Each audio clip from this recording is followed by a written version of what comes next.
Bienvenidos, hoy nos zambullimos en un texto que es mucho más que un clásico. Muchísimo más. Las Confesiones de San Agustín.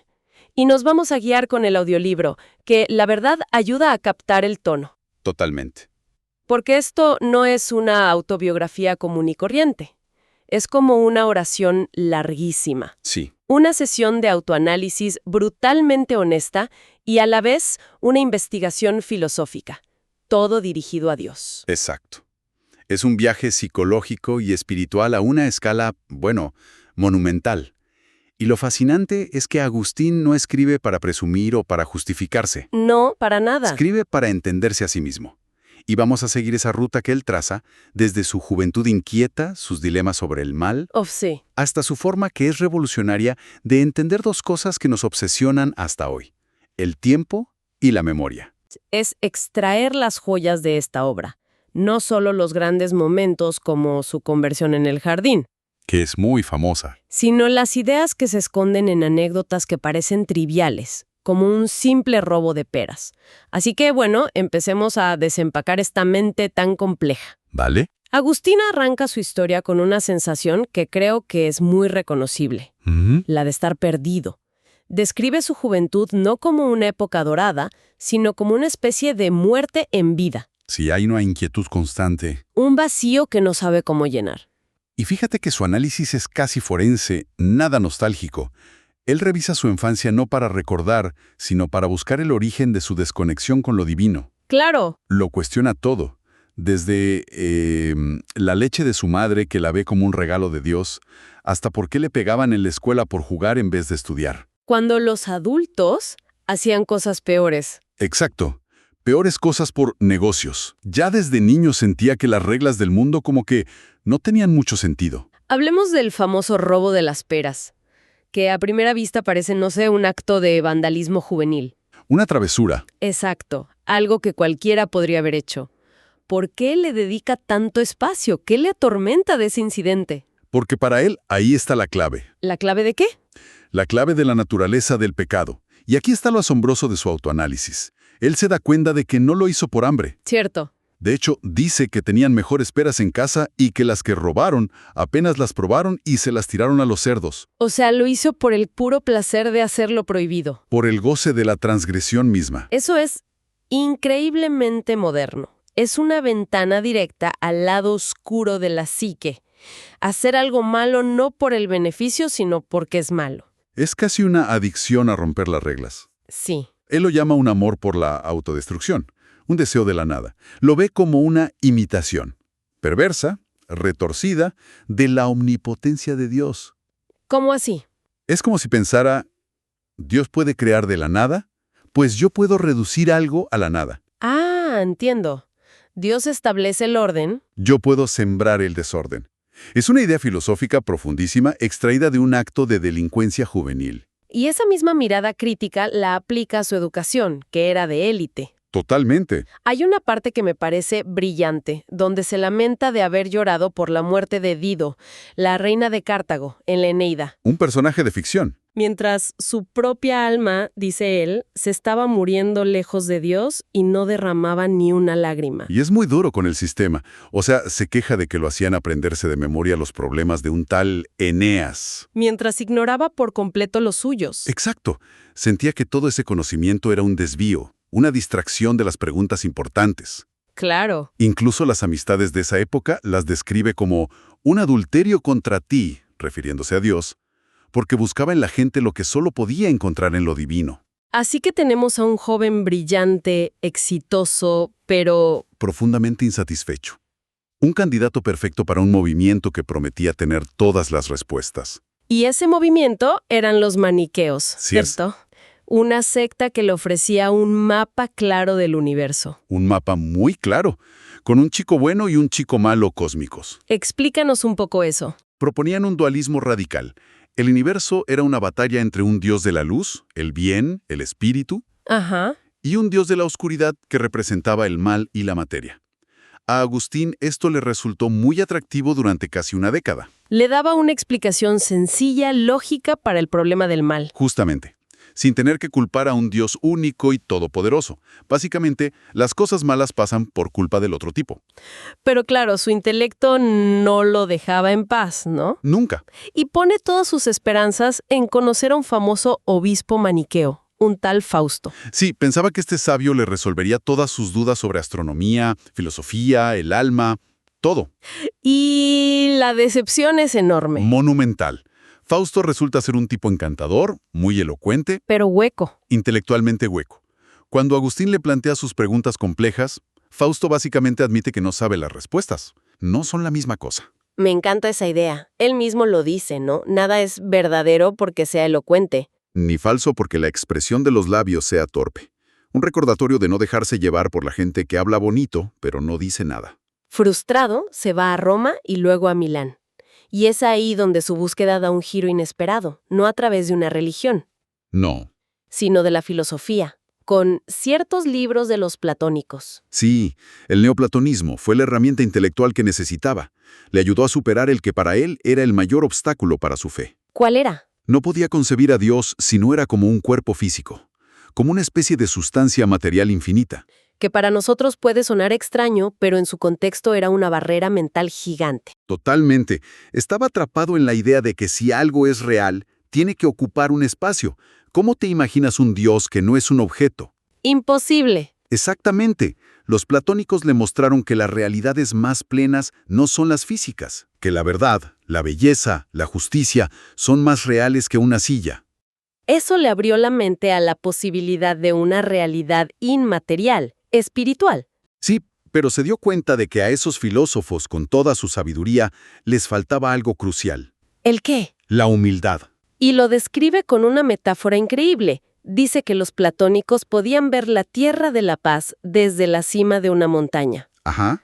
pero no tenían ni idea de cómo bajar de la montaña y llegar hasta allí. No conocían el camino. Exacto. Y para Agustín, ese camino era la humildad de la encarnación, el concepto de que el Verbo se hizo carne, que Dios se hizo humano. Algo que para la soberbia de los filósofos era, Impensable.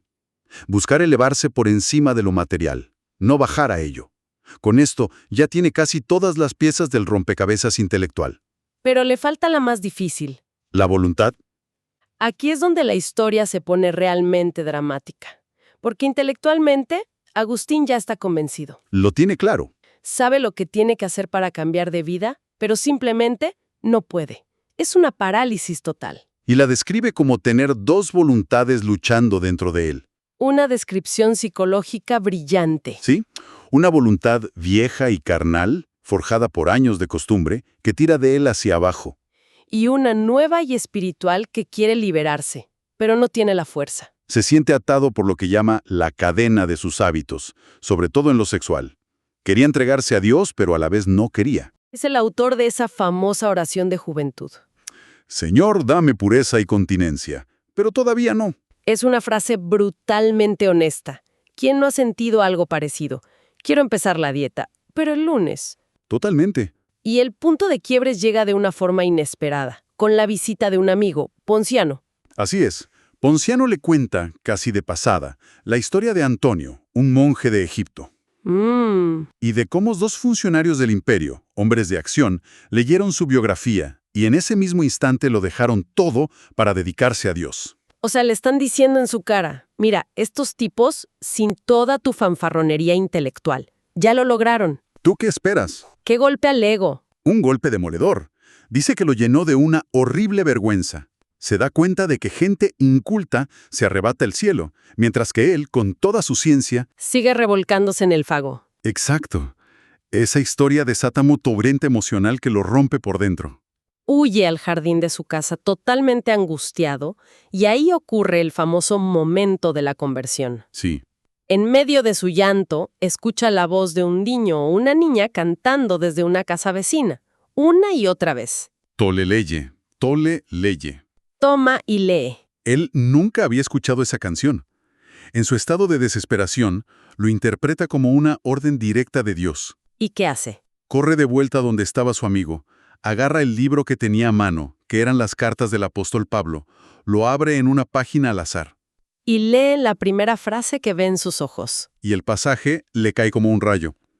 Decía algo como: «Revestíos más bien del Señor Jesucristo y no os preocupéis de la carne para satisfacer sus concupiscencias». Y en ese preciso instante, Toda la oscuridad de la duda se desvaneció. Se acabó la lucha. Su voluntad, antes dividida, se unificó y encontró la paz. es increíble. Después de años de tormento intelectual, la respuesta llega con una voz de niño y una línea al azar de un libro. Y con esa paz, el viaje de Agustín cambia de dirección. Ya no es una búsqueda externa de la verdad. Ahora el viaje se vuelve interior. Se dedica a explorar el universo que hay dentro de su propia mente. Y es ahí donde nos regala sus reflexiones más alucinantes. Y una de las más famosas es sobre la naturaleza del tiempo. Empieza con una pregunta que parece casi un chiste de filósofos. Sí. ¿Qué hacía Dios antes de crear el cielo y la tierra? Una pregunta que mucha gente se hacía. Y la respuesta de Agustín es radical. Rompe con todo el pensamiento anterior. ¿Qué dice? Dice, la pregunta no tiene sentido. No había un antes. ¿Cómo que no? Porque el tiempo mismo es parte de la creación. Dios no existe en el tiempo como nosotros. Él vive en un presente eterno. O sea que el tiempo para nosotros... Para nosotros los seres creados no es algo externo, sino una distensión o una prolongación del alma. Espera un momento, esto me vuela la cabeza. Si el tiempo es una prolongación del alma, significa que es un fenómeno psicológico, En esencia, sí. que solo existe en nuestra conciencia. Su lógica es impecable. El pasado ya no existe, se fue. El futuro todavía no existe, no ha llegado. Y el presente es un instante fugaz. Un instante que apenas captamos antes de que se convierta en pasado. Entonces, ¿qué es lo que medimos? ¿Cómo podemos hablar de un tiempo largo o corto? Claro, no puedes medir algo que no existe. Su conclusión es que no medimos el tiempo en sí, sino la huella que deja en nuestra mente. A ver, Lo que llamamos pasado es en realidad nuestra memoria de lo que ocurrió. ajá. Lo que llamamos futuro es nuestra expectativa de lo que va a ocurrir. ¿Y el presente? Es la atención de nuestra conciencia en este instante. Por eso dice esa frase tan poética y profunda: «En ti, alma mía, mido los tiempos». Es una idea que se adelanta siglos a la psicología, a la física moderna. Que el tiempo no es un río que fluye ahí fuera. Sino una construcción de nuestra propia mente, Y esto lo conecta con su exploración de la memoria. que es igualmente asombrosa. La describe no como un simple archivo, sino como un palacio inmenso y sin límites. Me encanta esa imagen del palacio de la memoria. Es una cámara interior, vasta y misteriosa. Y no es solo un almacén de recuerdos de cosas que hemos visto o sentido. Para nada. En ese palacio, dice, residen también las artes y las ciencias que hemos aprendido, las emociones que hemos sentido. Incluso si ya no las sentimos. Exacto. Ahí están los principios de la matemática, las ideas abstractas, e incluso el olvido tiene su lugar en la memoria. Es fascinante. Y es en esa inmensidad interior, explorando los campos y palacios de su memoria, donde Agustín afirma que finalmente encuentra a Dios. No como un recuerdo más. No, sino como la presencia constante que ilumina y da sentido a todo lo que hay en ella. El viaje que Agustín nos relata en las Confesiones es simplemente extraordinario. Va del joven atormentado que roba peras por el placer de hacerlo mal, Al intelectual sofisticado que debate con los mejores pensadores de su tiempo. y culmina en el contemplativo que redefine nuestra comprensión de la conciencia, el tiempo y la memoria. Y creo que su obra sigue resonando después de 1600 años porque su lucha es profundamente humana. Es universal. Es universal.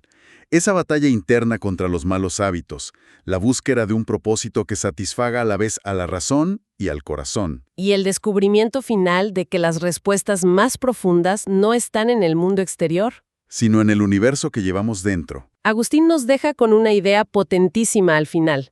Sí, como él sugiere, la memoria es ese santuario interior donde reside lo eterno, y el tiempo es, en última instancia, una construcción de nuestra propia mente. Entonces, ¿qué significa realmente buscar algo inmutable, como la verdad o a Dios, dentro de las fronteras de nuestra propia y cambiante conciencia?